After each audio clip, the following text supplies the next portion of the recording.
On April 6, 1971, a telegram arrived at the State Department in Washington.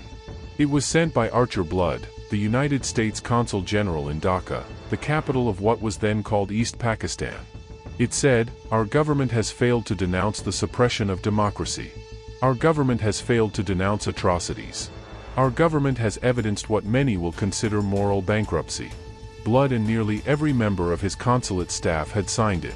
It was one of the most extraordinary acts of dissent in the history of American diplomacy, career Foreign Service officers going on record to tell the White House that what was happening in front of them was a genocide, that the United States was complicit, and that the silence from Washington was a moral failure.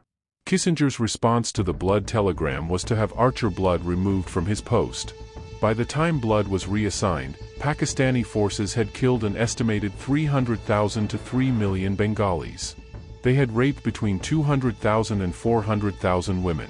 10 million refugees had fled to India. Nixon called it a strategic necessity.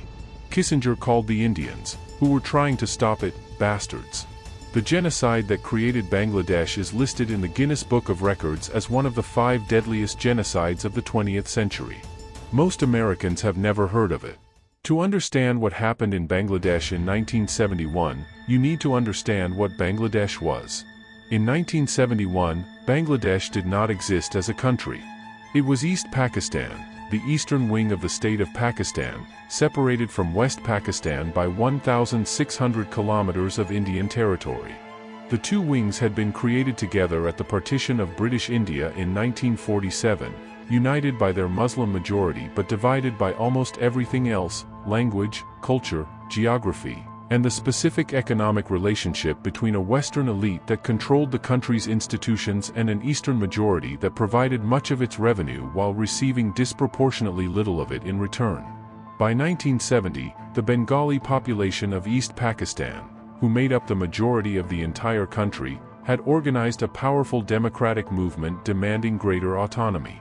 The Awami League, led by Sheikh Mujibur Rahman, contested the national elections of December 1970. They won decisively. The Awami League won enough seats to form a national government. It was the clearest democratic mandate in Pakistan's history. The West Pakistani political and military establishment refused to allow the Awami League to take power. President Yahya Khan postponed the assembly session. Negotiations broke down. On March 7, 1971, Sheikh Mujibur Rahman addressed a crowd of hundreds of thousands in Dhaka with a speech that effectively declared independence. On the night of March 25, 1971, Yahya Khan ordered the Pakistani army to act. Operation Searchlight began at midnight. Pakistani soldiers, who had been infiltrating East Pakistan for months in preparation, moved through Dhaka with tanks, artillery, and orders to suppress the Bengali independence movement by any means necessary. What happened that night and in the 9 months that followed was not suppression. It was genocide. The targets of Operation Searchlight's first night were specific and deliberate. Pakistani forces moved on Dhaka University, killing students and professors in their dormitories. Hindu students were specifically targeted. The university's Hindu dormitory was surrounded and its occupants killed. Pakistani soldiers moved through the old city of Dhaka, setting sections ablaze with flamethrowers and machine gunning those who fled the fire. In Dhaka, soldiers set sections of the old city ablaze with flamethrowers and then machine gunned thousands as they tried to escape the cordon of fire. Nusis.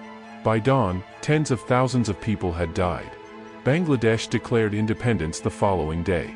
The Pakistani army began a systematic campaign to eliminate those who might lead or sustain the independence movement: intellectuals, professionals, Hindu community leaders, and young men of military age. The genocide had 3 phases across 9 months: the initial crackdown of March and April, a systematic sweep of villages from May to October, and a final, scorched earth, phase in December that specifically targeted and killed approximately 1,000 intellectuals and professionals in Dhaka: doctors, lawyers, engineers, academics, in what appeared to be a deliberate attempt to deprive the emerging nation of its educated class. If this history is new to you, subscribe to Unsolved East and hit like. New episodes every week. The United States government knew what was happening in East Pakistan from the first night. Archer Blood, the U.S. Consul General in Dhaka, had built a network of contacts across Bengali political and civil society. He had watched Operation Searchlight unfold. He had seen the bodies. He had spoken to survivors. He had received reports from the consulate staff who had been present in the city during the first weeks of the killing. He reported what he saw. His cables to Washington described mass killing, deliberate targeting of Hindu populations, the use of US-supplied weapons against civilians, and a Pakistani military campaign that his staff unanimously characterized as genocide. On April 6, Blood and nearly every member of his consulate staff signed the dissent cable that became known as the Blood Telegram, a formal act of diplomatic dissent in which career Foreign Service officers went on record to tell the Nixon administration that its policy of supporting Pakistan while a genocide was occurring was a moral failure. Kissinger's response was to have blood transferred. The policy did not change. Nixon and Kissinger's reasons for supporting Pakistan were Cold War strategic. Pakistan was serving as a back-channel intermediary in the opening of US-China diplomatic relations, a historic geopolitical realignment that Kissinger was managing in secret and that required Pakistan's cooperation. Yahya Khan was the go-between. Alienating him by condemning Pakistan's actions in East Pakistan would, in Kissinger's calculation, jeopardize the China opening. The lives of Bengalis were, in that calculation, acceptable collateral damage for geopolitical strategy. The White House tapes, recordings of Nixon's Oval Office conversations that became public through the Watergate investigation, document the specific terms in which Nixon and Kissinger discussed the situation. Nixon, discussing India's support for Bangladesh's independence movement, said, "The Indians need, what they need really is a Kissinger, they're such bastards." Nixon finished his thought, a mass famine. In another conversation, Kissinger said of the dying Bengalis, "I find it very difficult to get worked up about it."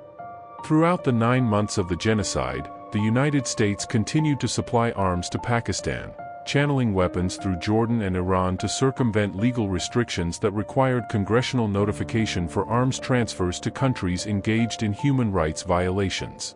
The transfers were, by the State Department's own legal assessment, illegal. They continued anyway.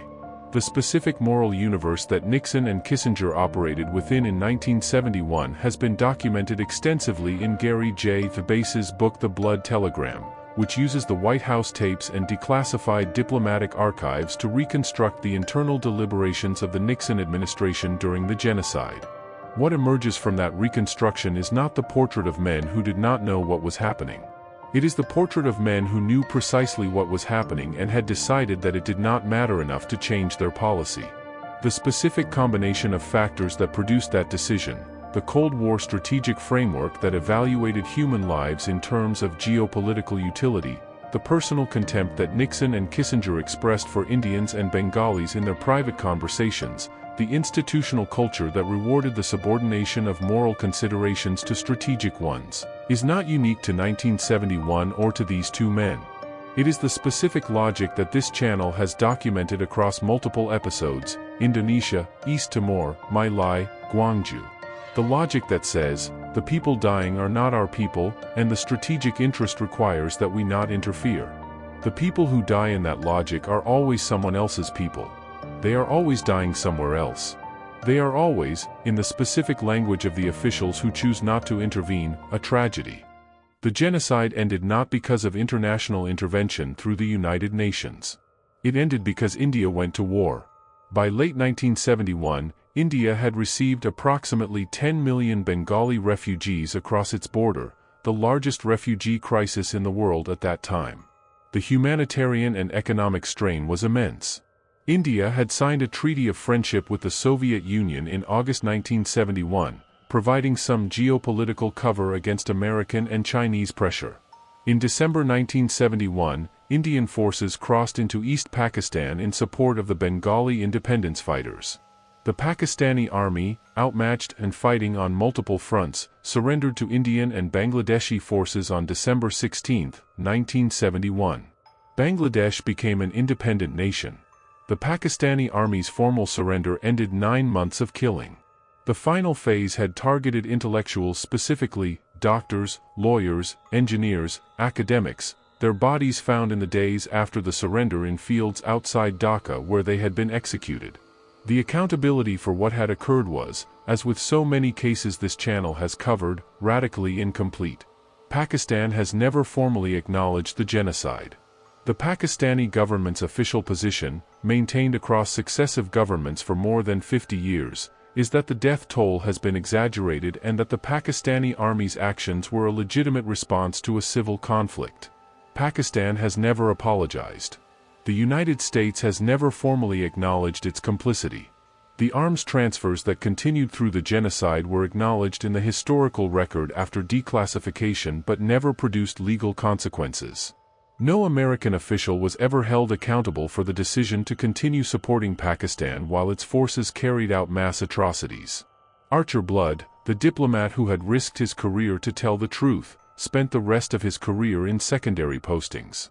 He was never fully rehabilitated within the State Department hierarchy during his active service. He retired without the senior appointments that his professional record might otherwise have warranted.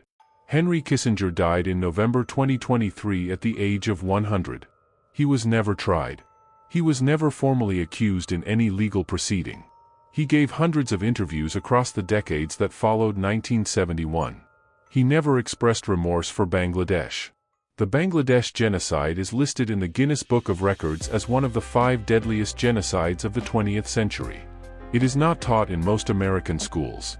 The specific combination of factors that have kept it out of Western consciousness, the Cold War framing that made Pakistan a strategic ally, the subsequent dominance of other conflicts in media attention, the absence of the sustained Western advocacy that kept Rwanda and Bosnia visible, has produced a historical amnesia that the people of Bangladesh have spent 50 years trying to address.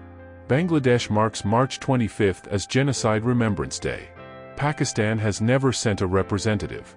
Archer Blood's telegram, the document that career American diplomats signed to tell the White House that a genocide was happening with American complicity, is now part of the historical record. It is taught in diplomatic training programs as an example of principled dissent within an institution that penalized the dissenter. Blood was right. The genocide happened. The weapons were American. The strategic rationale was Kissinger's. Kissinger said of the dying Bengalis, in 1971, as the killing was happening, "I find it very difficult to get worked up about it." He set it into a recording device. The recording survived. He lived for 52 more years. He was never asked to answer for it in any formal proceeding. 3 million people. 10 million refugees. 200,000 women. 9 months. And the man who decided it was strategically acceptable died at 100, in his own bed, with his legacy debated but his freedom intact. Archer Blood died in 2004. He had spent his retirement writing about what he had witnessed. He called his memoir The Cruel Birth of Bangladesh. He had tried to stop it. He was reassigned.